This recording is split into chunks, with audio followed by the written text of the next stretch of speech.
मुख्यमंत्री जी कह रहे हैं, हमारे प्रधानमंत्री जी ये कर रहे हैं, हमारे प्रधानमंत्री जी ये कर रहे हैं, नारियों को, हमारी मातृशक्ति को 33% आरक्षण देना चाहते हैं। तो मुख्यमंत्री जी दिया कुमारी को बना देते ना, मना कौन कर रहा था? नाम तो पर्ची तो उनकी आई थी, आपकी कैसे निकली? यहां तो एक मुख्यमंत्री तो बनाते। हमने चाहे राष्ट्रीय अध्यक्ष हो, पहले कांग्रेस ने बनाए, इन्होंने आज तक नहीं बनाया। प्रधानमंत्री इंदिरा गांधी जी महिला बनी, लोकसभा अध्यक्ष मीरा कुमारी जी बनी, राष्ट्रपति हमारी प्रतिभा पाटिल जी बनी, और आप बात कर रहे हो कि कांग्रेस पार्टी महिला विरोधी है।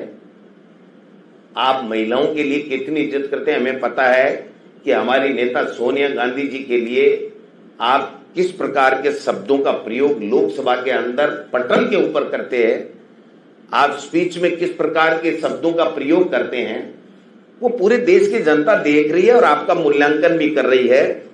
मैं समझता हूं कि 2011 की जनगणना से किस प्रकार से आप देना चाहते हो, जो मेरी समझ में आया वो मैं बता रहा हूं कि 2011 की जनगणना इसलिए लेना चाहते हैं कि इनको जातिगत जनगणना के बाद में ओबीसी को भी इनको आरक्षण देना पड़ेगा, देना पड़ेगा, देना पड़ेगा, और ये नहीं देना चाहते, नहीं देना चाहते, नहीं देना चाहते। दूसरी बात, इसमें एक छुपी हुई बात है कि ये इस प्रकार का बिल लेकर के आए थे कि इनको केवल साधारण समर्थन बहुमत के आधार के ऊपर इनको हक मिल जावे कि ये मर्जी है जिस जनगणना का प्रयोग कर सकते हैं, जो आज का वर्तमान कानून इनको इजाजत नहीं देता है।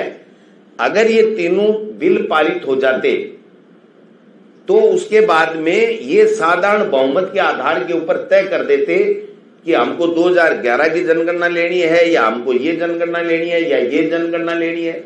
जो भी पहले भी डिलिमिटेशन 3-4 बार हुए हैं, आप सबको पता होगा। 1935 में प्रक्रिया हुई, 50 में प्रथम परिसीमन, 52 में, 63 में, 73 में, और 73 की जनगणना फ्रीज हो गई थी 1973 में। तो मैं समझता हूं कि अब कह रहे हैं कि 815 सीटें करेंगी, 850 से ज्यादा नहीं होगी। आप कौन होते हो ये तय करने वाले? ये तो डिलिमिटेशन आयोग करेगा, वो देखेगा। आपके पास तो जनगणना भी नहीं है अभी तक।